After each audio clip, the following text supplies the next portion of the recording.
it's not just usually, but always, every corrupt totalitarian government always does its utmost to disarm the people.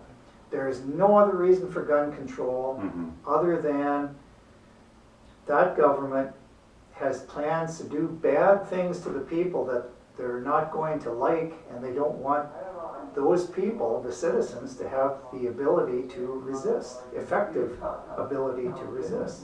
And that goes back even before firearms were even invented, even to medieval England, for example. The peasants weren't permitted to own longbows or crossbows, the best self-defense they had at the time. at personal self-defense pieces that were available at that time.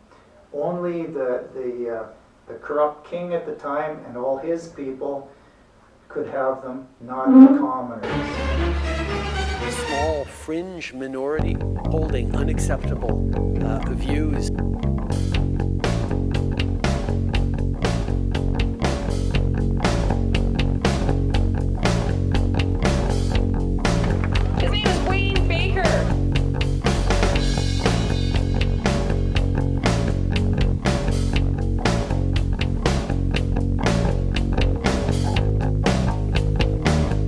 My name is Wayne Baker.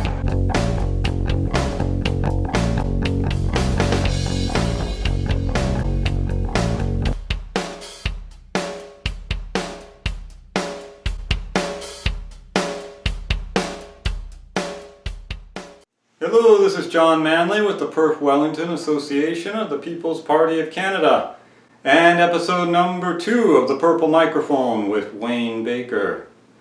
Wayne and I will continue where we left off last week as part 2 of our interview with Dennis Dill, discussing the tyrannical reasons why governments ban, confiscate, and restrict guns, something that history has proven over and over again. Wayne and I continue where we left off last week with part 2 of our interview with Dennis Dill, discussing the tyrannical reason governments ban, confiscate, and restrict gun ownership.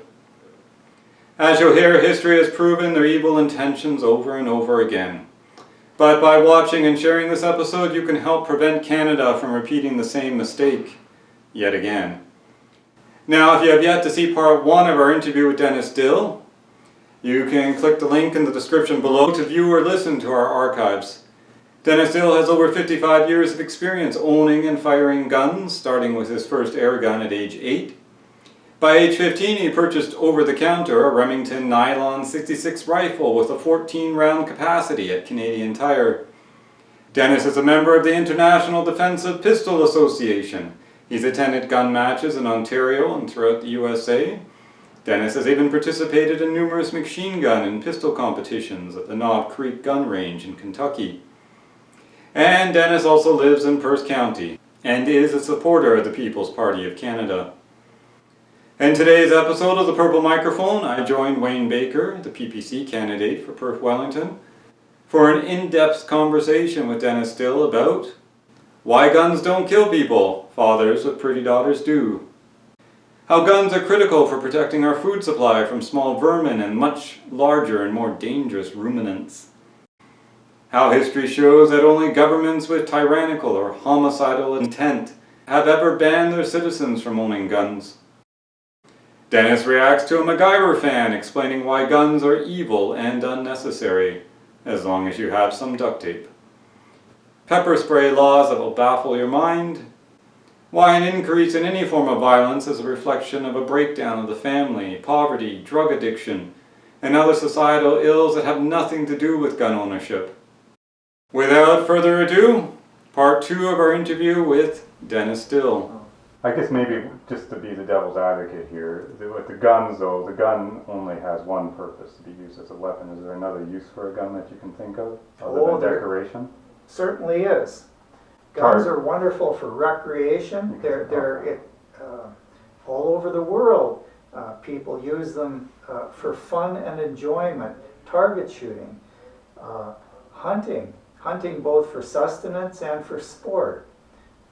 If we didn't have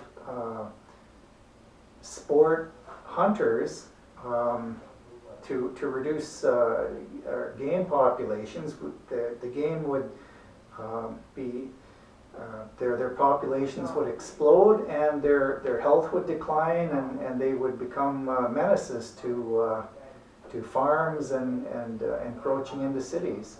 They're also, as their population explodes, they become a magnet for disease. Mm-hmm. So that disease can translate into the human population too if we're not careful.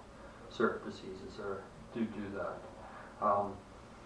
A good example of where guns are absolute necessary tool is feral pigs, or well, they call them wild boar. Feral pigs is a better way to describe them.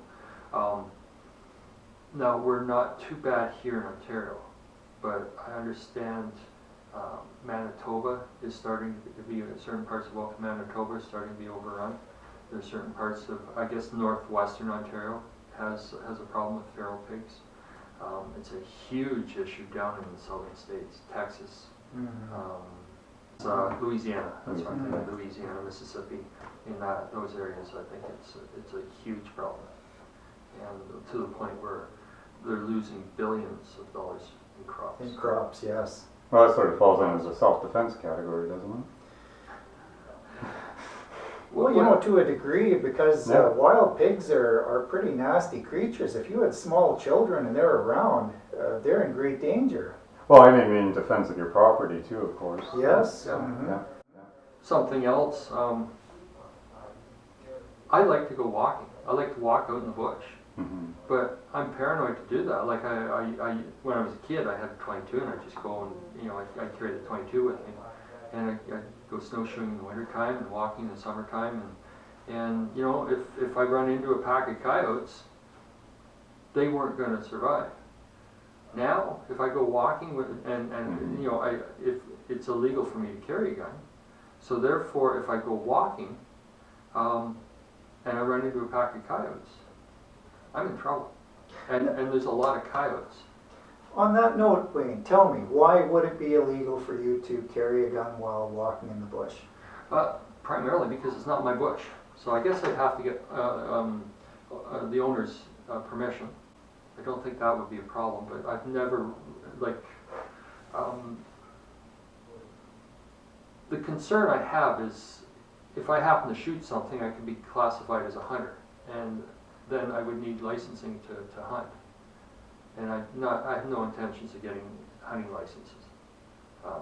It's just supporting a bureaucracy that I don't agree with. So, so Actually, that was the question I had. I was wondering, do you think there is any legitimacy in hunting licenses, as you said, to make sure that animals aren't overhunted, versus the other problem that you're saying rectified?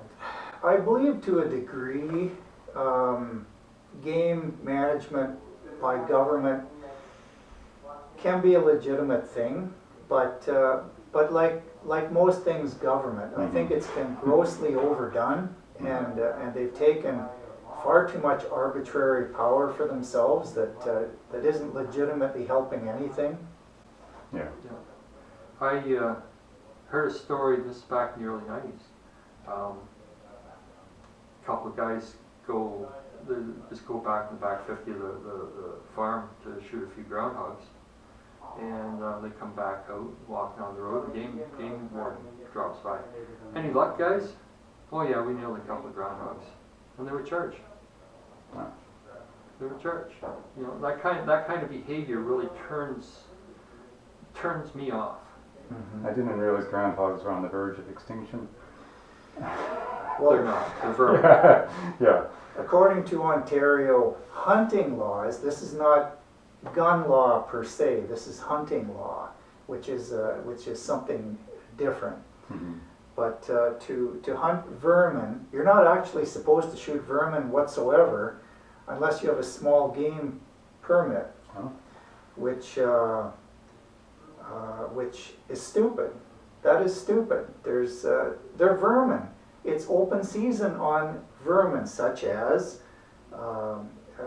groundhogs. Rabbits. Skunk, raccoon. Skunks, raccoons, yeah. Yeah, but no, they want you to have a government-issued permit for that, and then you can shoot all you want. Oh, there's no limit, so it's not in trying to provide some type of restriction, it's just, Right. it's just a money. It's just a You have money, to pay money for this, I grab assume. and Wow. exercising control, just showing the public that they can do that. Okay, that's, because you could see there could be some logic in it, because you could only shoot X number of groundhogs or whatever, if 'cause- there's a- and we're tracking it all to make sure that they're not extinct, which I doubt would be a possibility with the way that animals like that reproduce. So there's legitimate rationale for having firearms. And, yeah. Beyond the doubt. Yeah. Oh yeah, there are. I think the bizarre thing is that so many people think that there is no need for them. Well, only unthinking people believe that. Yeah, or that haven't taken the time to think about it. That would be unthinking all. Well, they might be thinking about something else. I want to give them credit here. Well, Just yeah, I think know about that, it. like, Maybe a like calculus some- professor or something, you know. Oh, I don't think those guys. I think it'd be more like the folks that are thinking about Entertainment Tonight or something on TV Yeah. or something. Yeah, okay. And on a bigger scale, and this is really a scary scale as far as I'm concerned. Any population that has been annihilated by its government has been systematically disarmed prior to the annihilation. And we can see that with I think the Armenians around the turn of the last century. We can see that with the Soviets and the White Army. I think the Soviets versus Bolsheviks, when the Bolsheviks, they were the Reds. They systematically disarmed the resistance, and then they systematically annihilated the resistance. And then we saw it later on with Germany. Although Germany was at war and was a massive arms producer, the population was very restricted with firearms and gun ownership. The Jewish population, once they understood what was happening, if they had guns, they could have resisted. Governments that are totalitarian in nature will insist on disarming its population. It's not just usually, but always. Every corrupt totalitarian government always does its utmost to disarm the people. There is no other reason for gun control other than that government has plans to do bad things to the people that they're not going to like, and they don't want those people, the citizens, to have the ability to resist, effective ability to resist. And that goes back even before firearms were even invented, even to medieval England, for example. The peasants weren't permitted to own longbows or crossbows. The best self-defense They had at the time. at personal self-defense pieces that were available at that time. Only the corrupt king at the time and all his people could have them, not the commoners. That's why the old stories isn't having to use pitchforks and farm equipment for weapons. Yes, Yeah. yes, far less effective, but it's all they had. It's a form of slavery, isn't it? Mm-hmm. If you think about it, slavery is a means of oppressing an oppressed population. And rather than using whips and chains, Oh yeah, it's much more efficient. You can just control their minds and their actions. And a lot of people don't realize how powerful bows and arrows were. Like from my understanding of studying the subject, actually with novels I've written, that the original guns that came out were less efficient than the original bows and arrows. The only thing that was the advantage with the guns was they were easier to use and required less skill, because using a bow and arrow was obviously involved strength and lots of practice, skill, but a good archer was still superior to someone with a gun. Eventually, of course, guns became better form of technology, but it just shows how dangerous a bow and arrow was. It was not much different than a gun as far as the culture and time goes. It still is a deadly weapon. It still is used as a deadly weapon. It's a primary means of hunting, actually. And it's not we don't have to register those, so if worse comes to worse. So. The difference between a bow and a gun is a gun, it's as easy as going doing. A bow, you've got to actually draw it back, line it up. It takes time to arm. It takes, you can put one arrow out in the time someone could put 10 rounds your way. Yeah.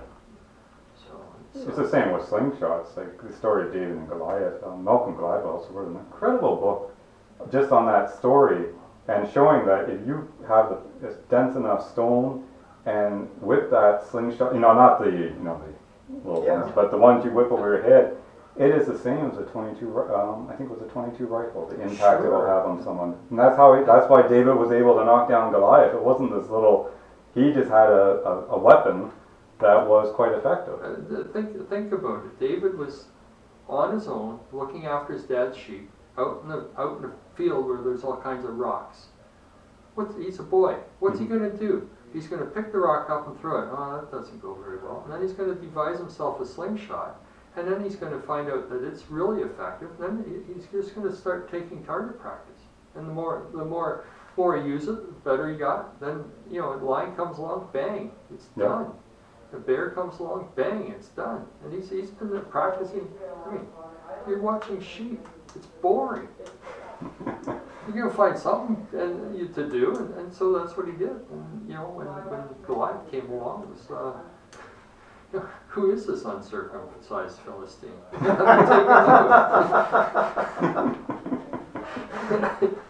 But have you ever heard of history? I don't read books, I just burn them. Thank you for your censorship.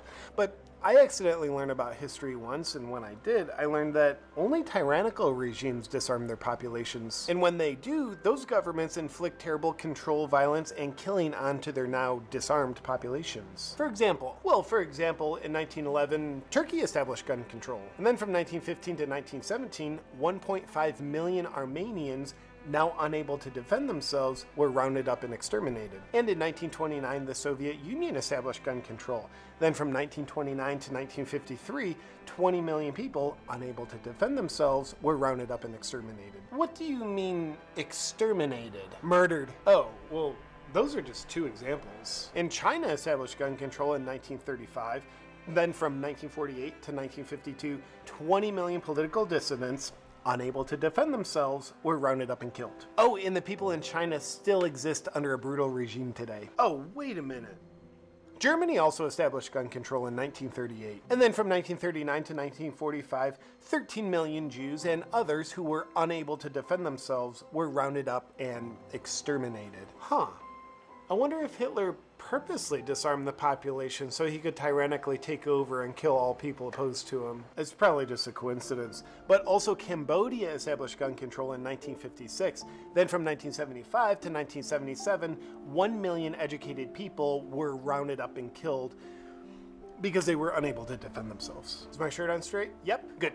And Guatemala established gun control in 1964. Then from 1964 to 1981, 100,000 Mayan Indians, unable to defend themselves, were rounded up and exterminated. Oh, and it's probably not significant, but Uganda established gun control in 1970. Then from 1971 to 1979, 300,000 Christians, unable to defend themselves, were rounded up and exterminated. 56 million people rounded up and exterminated in the 20th century because of gun control? Yeah, apparently.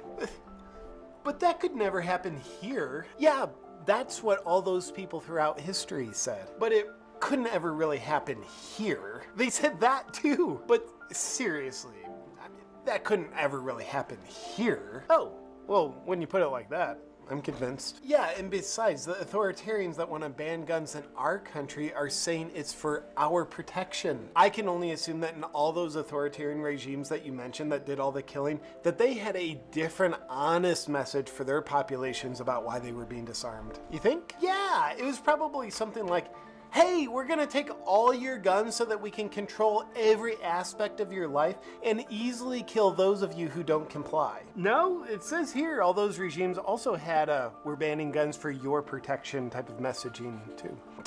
Don't be a conspirament theorist. Another good point. Then that means this history book must be inaccurate, because it reveals a pattern that's currently unfolding in this country that's uncomfortable to think about. Exactly. That's totally false. We should 100% turn in all our guns. Like, ban them all. Yeah, I feel the coercion to agree with you.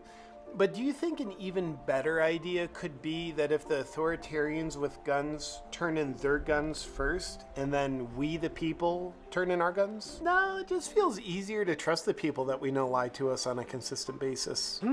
Just imagine how much better off we'll be without the only constitutional right that allows us to protect ourselves. Yeah, and if history has taught us anything, which it hasn't, it's that banning guns will work out much differently this time. Yep. Can't wait.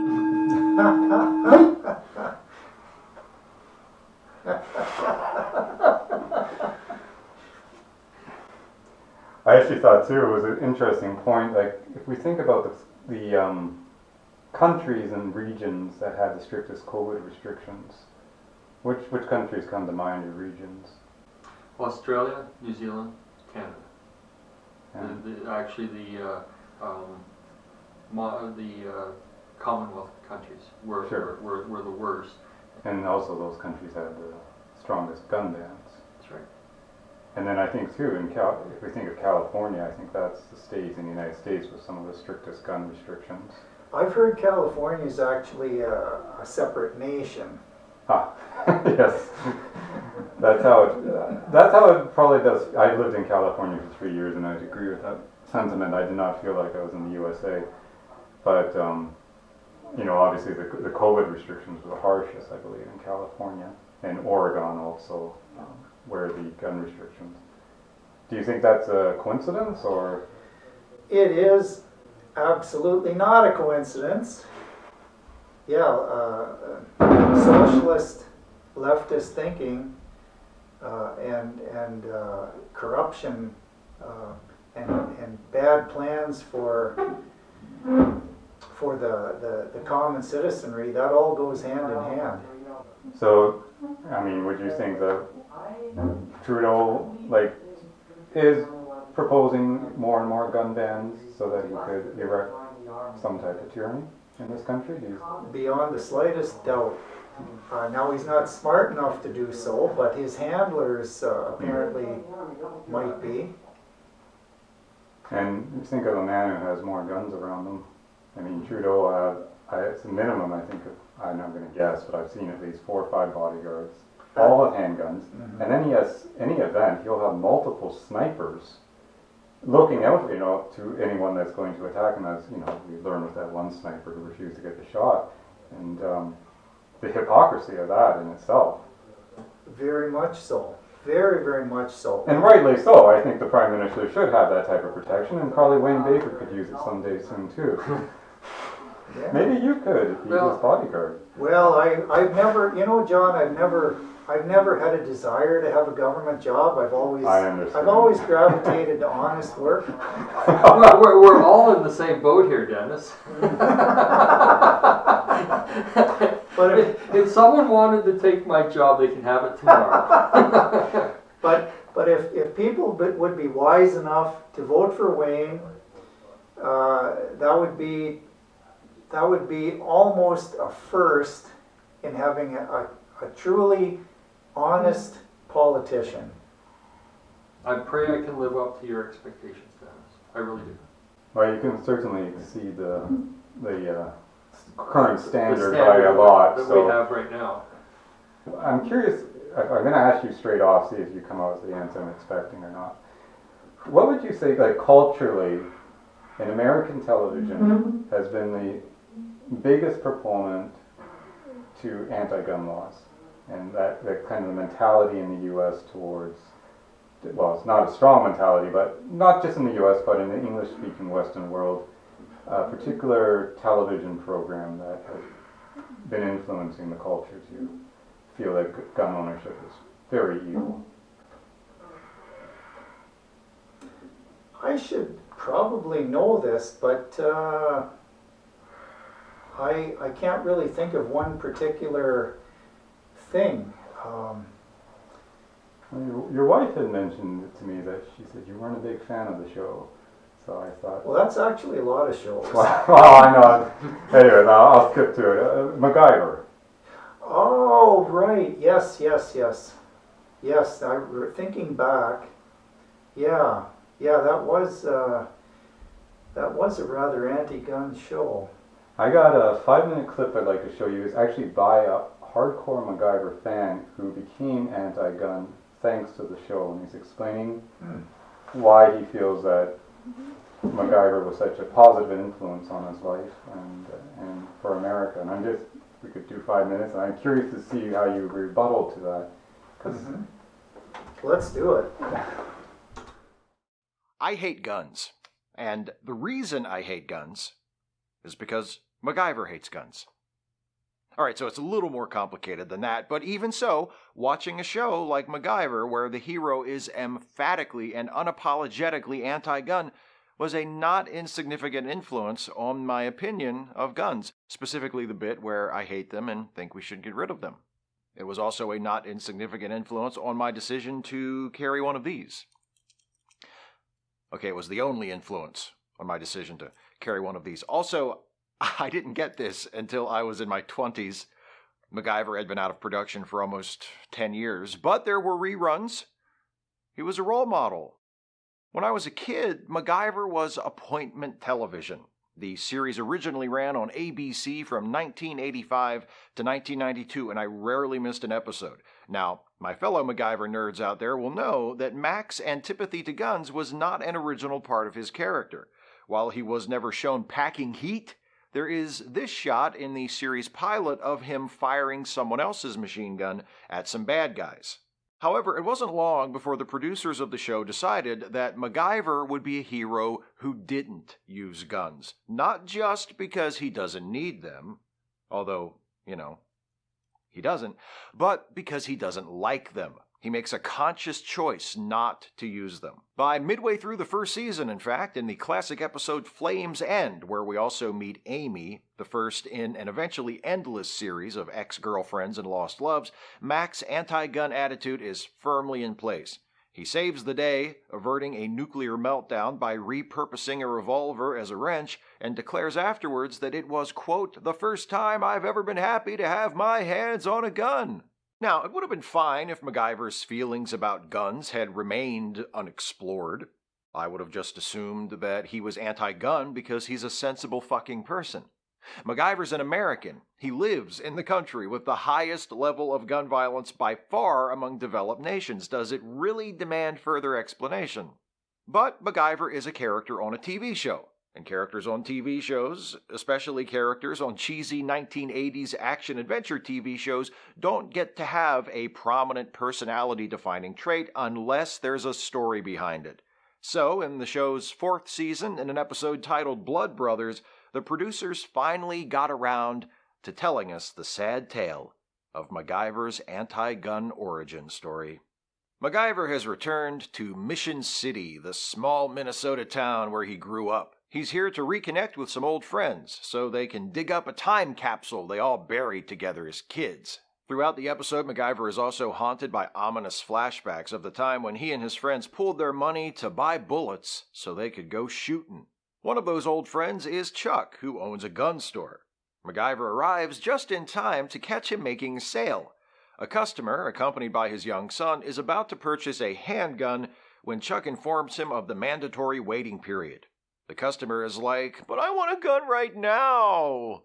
And Chuck says, "I can sell you a rifle. No reason why you can't walk out of here with one of those today." And the customer is like, "Yes, give me one. I don't care what kind it is. I just need to buy a gun now, right now. I'll take it. Sold. Put it on my tab." I think he's the most realistic character I've ever seen on television. Anyway, the customer and his son and fellow future post-divorce murder-suicide participant leave with the eventual evidence, and MacGyver says hi to Chuck. MacGyver's like, "Nice to see that you went and did something good and meaningful with your life." And Chuck's like, "Thanks, man." And MacGyver says, "I was being sarcastic. You're a merchant of death and you disgust me." But Neil, Okay, I'll sum it up from there. As if you hadn't seen the episode or don't remember it, I actually do remember it. I saw that when I was like 8 or something. But the story, of course, is that when they were young, the four of them got together and they bought bullets, took the dad's gun, probably was no proper safety training, and went out into the woods. And the boy was going to shoot a bird, and MacGyver, just as he's going to shoot the gun, he moves his hand up into the air, and the gun goes flying through the air, lands on the ground, discharges, and shoots one of the boys dead. Oh, well, he shoots the boy, and then MacGyver goes and the other boys run, and MacGyver disassembles a bike and turns it into a stretcher, because that's MacGyver, and drags him to the road on his other bike, but by that time the boy's dead. Has a lot to do with guns just suddenly firing by themselves and hurting people, which of course is a risk. But anyway, so do you agree with anything that man said? Not whatsoever. The character MacGyver in that show, it was entertaining, somewhat entertaining in that it was cute the way he could, save a complex situation with a bit of duct tape, but and things of that nature. Mm-hmm. But it's leftist programming. It's truly leftist brainwashing.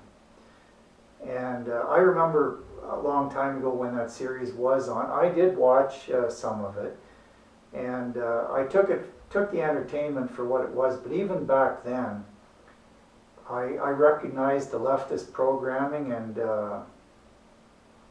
didn't like it. Well, I have a bit of a different slant on this. Okay. I make things for a living. Sure. That's what I do. I make things. So I know how to manipulate material. I know how to create things out of blobs, and that's basically what he does. Is he gets into a stressful situation and creates something out of the whatever's in the environment at the time. Mm-hmm. Theoretically, it sounds good, but they're under attack. Usually under attack, under like a gunfire or bad guys coming, and they have very limited time to accomplish what they need to accomplish, and it's physically impossible to create the inventions or the solutions that he comes up with to get out of the problem. He would be shot dead. It'd just be that simple.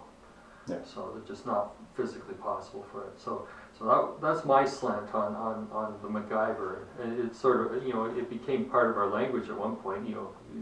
Jerry rig something and MacGyver it. Yeah. I just I look at it and say, yeah, right.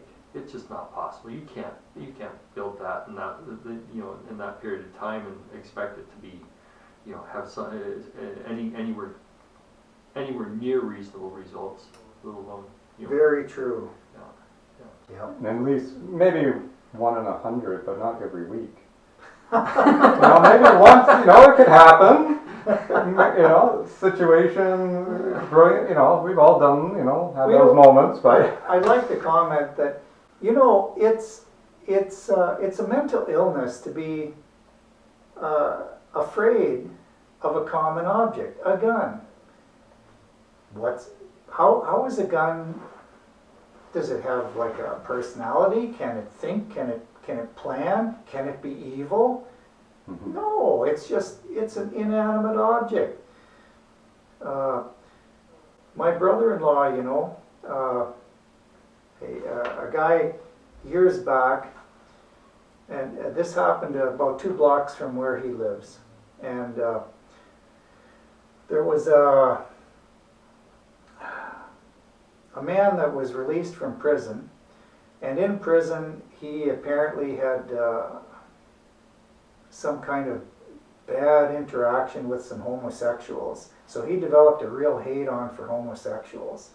As soon as he got out, he went to a gay bar, and right here in Stratford, and he went home with one of these guys, and he went into the man's home with him, and he put a hammer right through his head, killed him.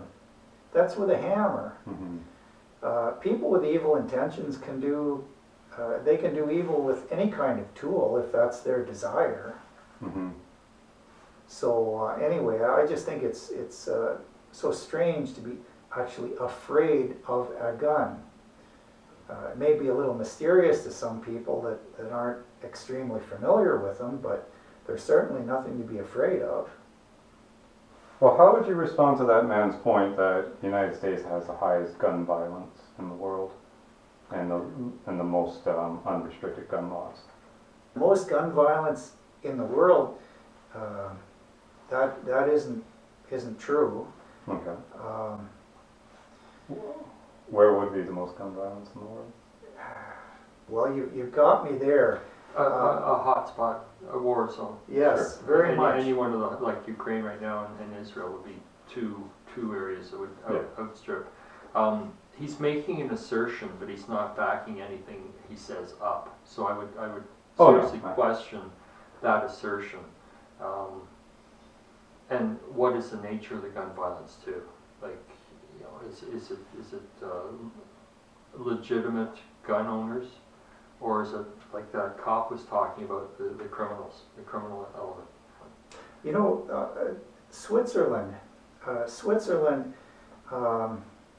it's still this way that jewelry stores in their display cases, that, you know, the outer window that faces the street, they don't take the jewels out at night. They leave them.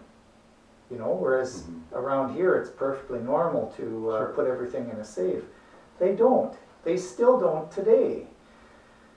And why is that? Well, a bit of it is societal, I suppose, that the Swiss are maybe a little more respectful people than some, but a lot of it has to do with the Swiss are very heavily armed people.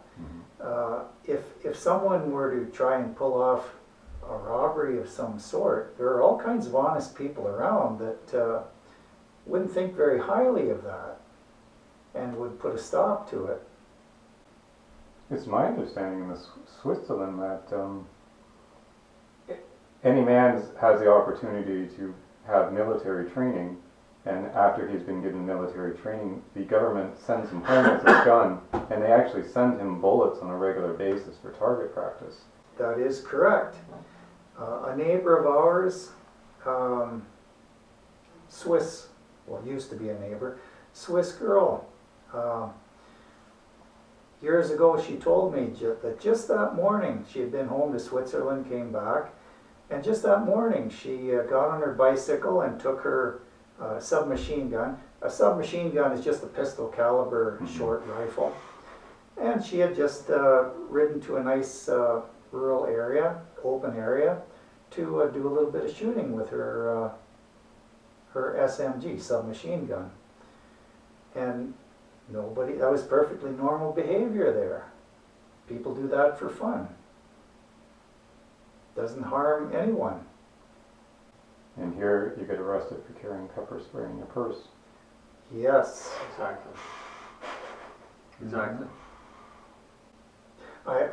On that matter of pepper spray, the laws are so convoluted here.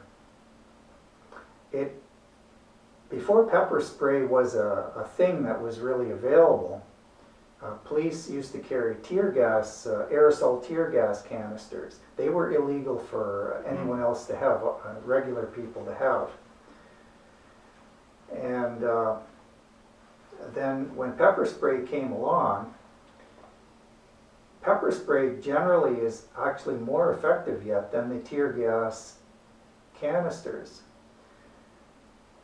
And so that became a thing that you could carry if it was for wildlife, defense from wildlife. Oh, like hornets and stuff? Or? Or bears. Oh, bears. Bear Of course, spray yeah. is Okay, typically yeah. what gets named, but a bear, or maybe a vicious dog, something like that. But anyway, to this day, if you can carry pepper spray for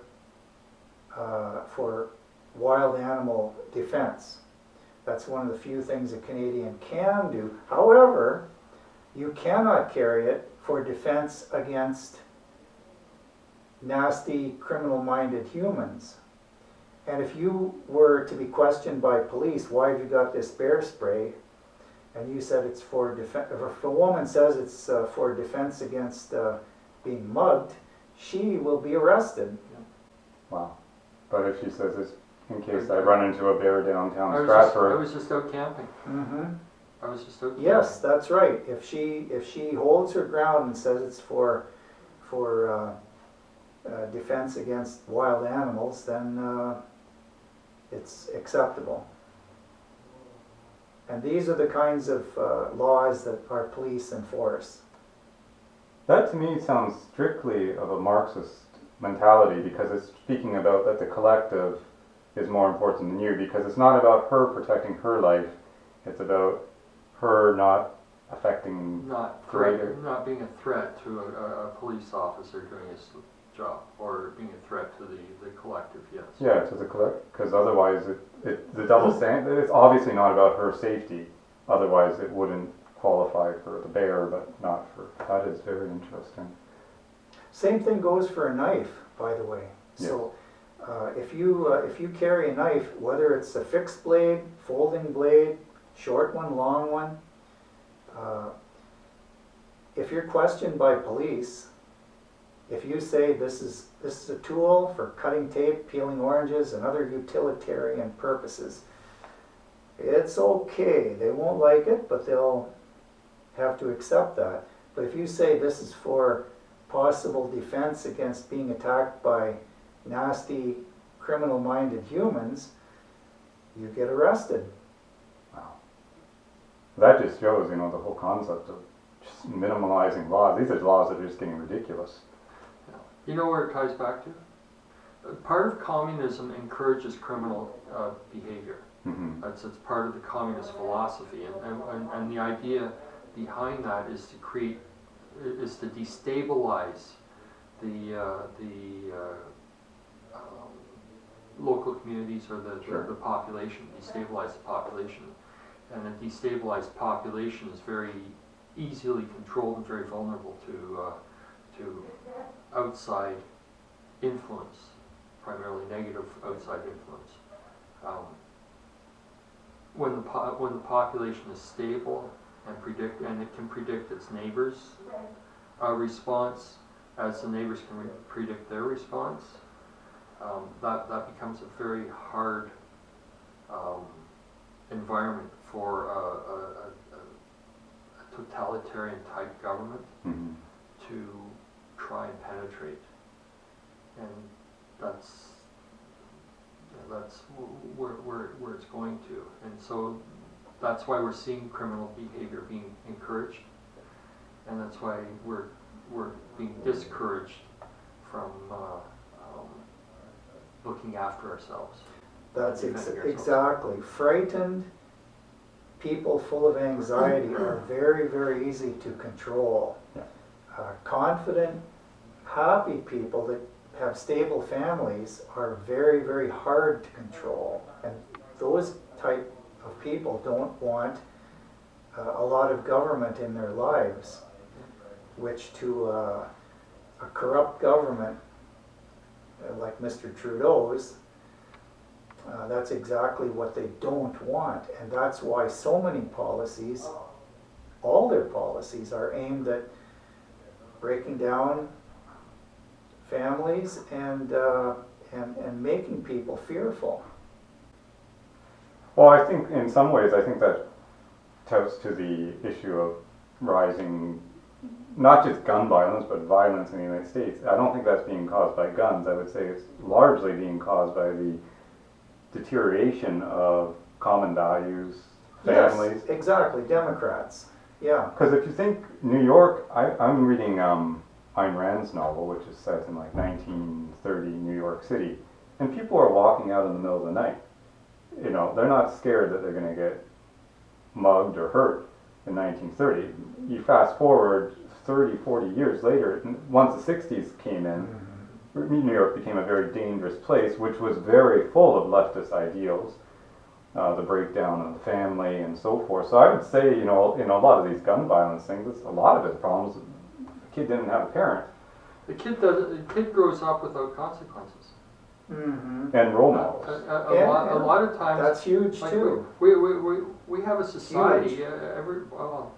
I mean, I've suffered it, and you've been fortunate, John, that you didn't suffer through a divorce. It's unfortunate that you did suffer through a loss of a spouse. It's a terrible thing. That's actually less bad in a way because I prefer that over it divorce. wasn't chosen. There's two problems with divorce. It's chosen, number one, but number two, the spouse, like usually there's a perpetrator and a spouse that wants to try and keep things together. The one that wants to try and keep things together, they're on a roller coaster. They're on a roller coaster until they decide that they've had enough and it's time to cut the losses and move on, because their life is on hold. With a death, your life, it's awful, it's hard to get through, but your life moves forward. It's not, there's an end point. Mm-hmm. There isn't that roller coaster, and the emotional roller coaster is horrible. It's absolutely horrible. But Jordan Peterson described divorce being about as bad as going through chemotherapy, having dealt with clients as he has gone through it. it's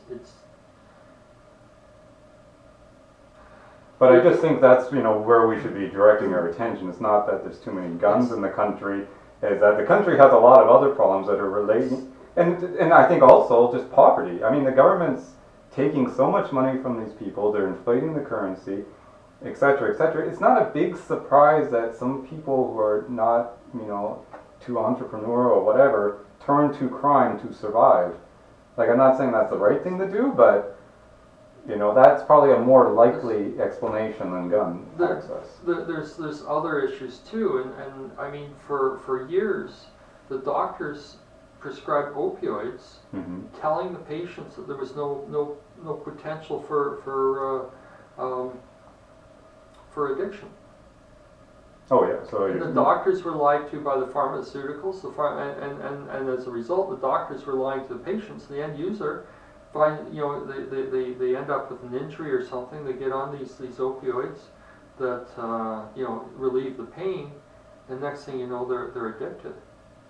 And then the prescription runs out, and they're desperate for that fix. Yeah. And like we've seen that happen in our society, which is a terrible thing. We're seeing the breakdown in the family. We're seeing this back in the 90s, 80s and 90s, divorce was just the thing. It's a thing to do. I mean, if you get married at all. It's getting to the point where guys just don't want to get married, and that's why. And now you were hearing that Jordan Peterson's and actually Jacob Rome at Trinity Bible is saying the same thing. Guys, grow up, man up. Find yourself a woman, and start to be start to raise a family. But that's the mentality is if it's not, I mean, the legal system is so heavily geared against men. It's pathetic. It's just downright disgusting. Oh, I hate men so much. Oh, just I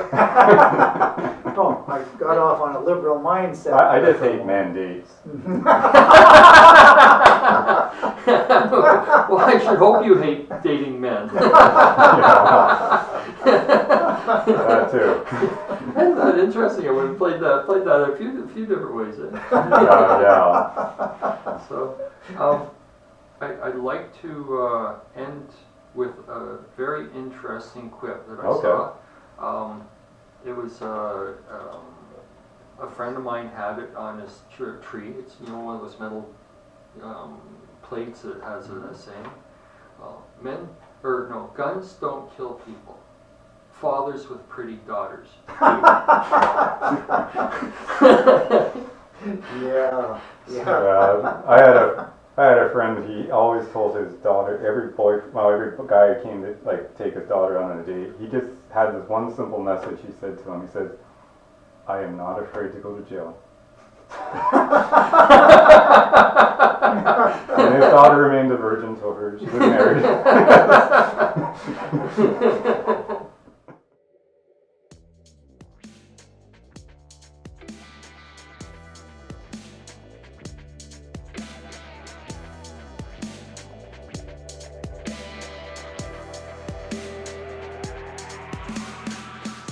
The use of firearms has always been part of Canadian tradition and culture.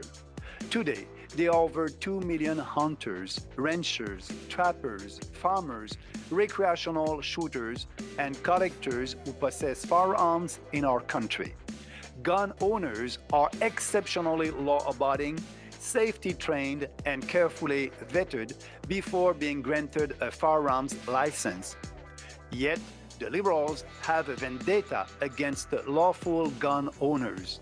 They unfairly target legal gun owners and do not respect their property rights.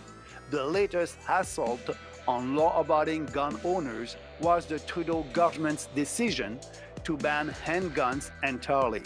The ban was not even a democratic decision. It was made during a secret cabinet meeting, an executive order. Firearm ownership has become a privilege that can be revoked or altered at any moment for no reason at all. Legal gun owners can have their property seized by the government. A firearm owner can be an upstanding and law-abiding citizen one day and a dangerous criminal the next by government decree.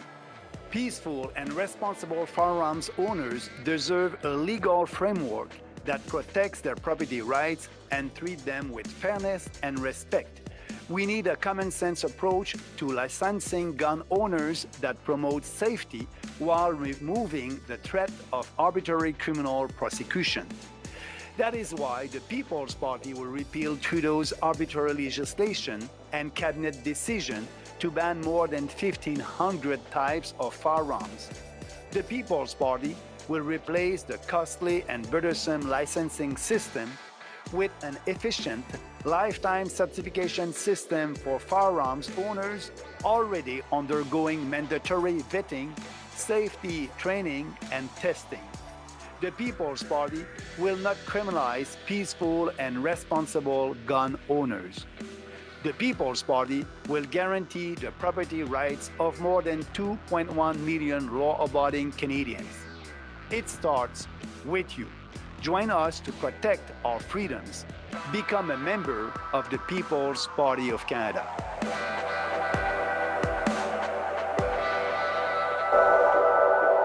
The only problem I have with that is there's no way the hunters would be sitting around a fire. Nice Unless house. it found their quarry. But other than that, that's good. That's good. Yeah. I assume it's a step in the right direction. You're saying get rid of the licensing, just one certificate that lasts your whole lifetime. Well, that is very much a step in the right direction because, as it is right now, gun ownership in Canada is illegal. It is illegal because the very definition of a license is the temporary permission to do something which is otherwise illegal, such as driving on a public road. The license, without the license, it's illegal. With the license, as long as you keep paying government every 5 years for a new fee to get another driver's license, and you follow the government rules, you can drive on a public road. Anyway, same with gun ownership. Without that license, it's illegal. The 2 million or so known gun owners that are licensed, the actual numbers are far, far higher. It's tough to get an exact number, but it is well known that it's hugely higher than 2 million, probably 8 to 10 million of people own guns, but they do so on the underground. I offered Dennis a trade, this roll of duct tape for one of his shotguns. After all, a little duct tape was all MacGyver needed each week to save the world from bad guys with guns. Dennis told me he'll think about it and get back to me. Alright, next week we have a new guest for you. His name is Daniel Hudson, and he is a 17-year-old student studying at a Stratford High School. And I use the word studying loosely, as he has quite the story to tell about the dismal experience with the woke education system.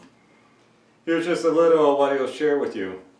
How students are being sent to the principal's office because they disagree that men cannot breastfeed and other gender-bending ideas. Why Daniel has chosen to seek only passing grades while he focuses time and energy working as an apprentice mechanic. The shocking reason Daniel will not use the restrooms in his school anymore. How his teachers waste time indoctrinating students with LGBTQ1+ ideology instead of focusing on less complicated algebra formulas. How his English class focuses exclusively on Indigenous authors while making the students feel guilty of oppressing natives they have never met, known, or interacted with.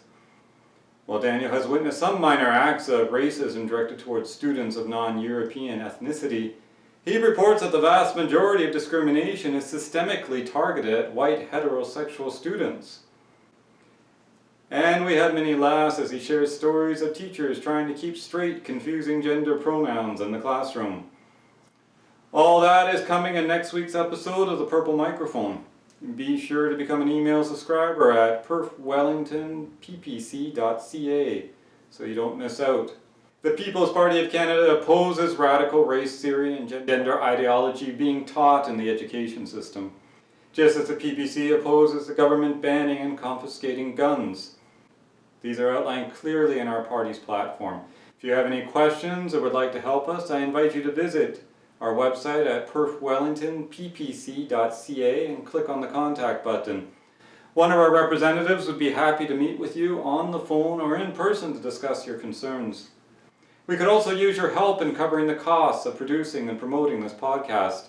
Funds will go towards printing flyers and postcards, which we will distribute throughout the riding. Help save Perth-Wellington and the rest of our nation from government overreach, woke ideology, and other irrational policies that are incompatible with freedom, fairness, respect, and justice. Our goal for the first month of 2024 is to raise $2,024.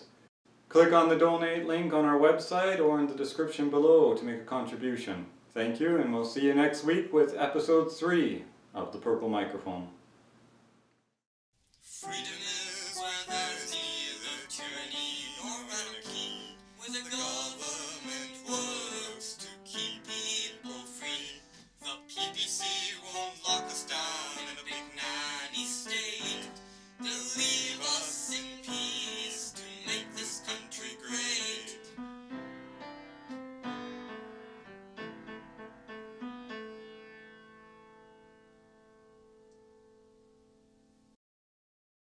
This production was approved by the Perth-Wellington Electoral District Association of the People's Party of Canada.